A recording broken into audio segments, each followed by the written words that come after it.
খুবই ভালো লাগছে। আজকে ৩ নাম্বার দিন। তো ৩ নাম্বার দিনই বোঝা যায় আসলে সিনেমা কোন দিকে যাবে। তো অলরেডি প্রেশার কুকারের প্রেশার বাড়া শুরু হয়ে গিয়েছে। দর্শকদের মনে প্রেশার লাগা শুরু হয়েছে এবং আপনারা দেখতে পাচ্ছেন আমি প্রথমেই বলেছিলাম এই ছবিটা কিছুটা আমি পরাণের মতো মার্কেটিং করার চেষ্টা করেছি। যে প্রথমেই অনেক ওভার হাইপ করার ট্রাই করি নাই। আমার কাছে মনে হচ্ছিল এই ছবিটার মেইন মার্কেটিং করবে অডিয়েন্স যারা সিনেমা দেখবে।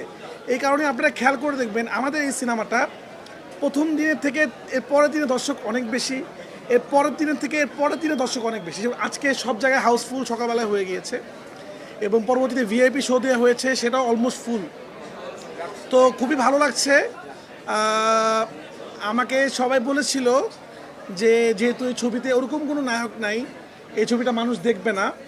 তো দর্শক জবাব দিয়ে দিল। আমি দর্শকদের জিজ্ঞেস করছিলাম আপনারা কেন দেখছেন, বলছে এখন আমাদের কাছে গল্পই আসলে মেইন এবং গল্পটার জন্য আমরা দেখতে আসছি এবং ভালো ভালো অভিনেতা অভিনেত্রী এখানে আছে এবং মেয়েদের জন্য আমরা দেখতে এসেছি।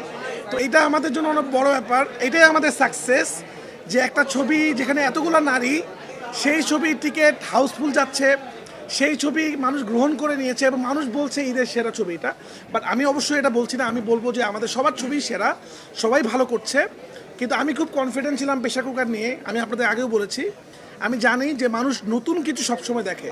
দেখেন আমি চাইলে সেফ সিনেমা বানাতে পারতাম, সেফ গেম, একটা রোমান্টিক ছবি তুফান 2 অথবা সুরঙ্গ 2 অথবা আমি যে ধরনের সিনেমা আগে বানাইছি আর কি, যেগুলো খুব ফরম্যাটেড ছবি, যেরকম ছবি মানুষ দেখে, মানে একটা আইটেম সং থাকবে দুষ্টু কোকিলের মতো, একটা রোমান্টিক সং থাকবে, একটা ফাইট থাকবে, লাস্টেরটা টুইস্ট দিয়ে সিনেমাটা শেষ হয়ে যাবে। বাট আমার কাছে মনে হচ্ছে না, সেফ গেম না খেলে আমরা নতুন কিছু করি।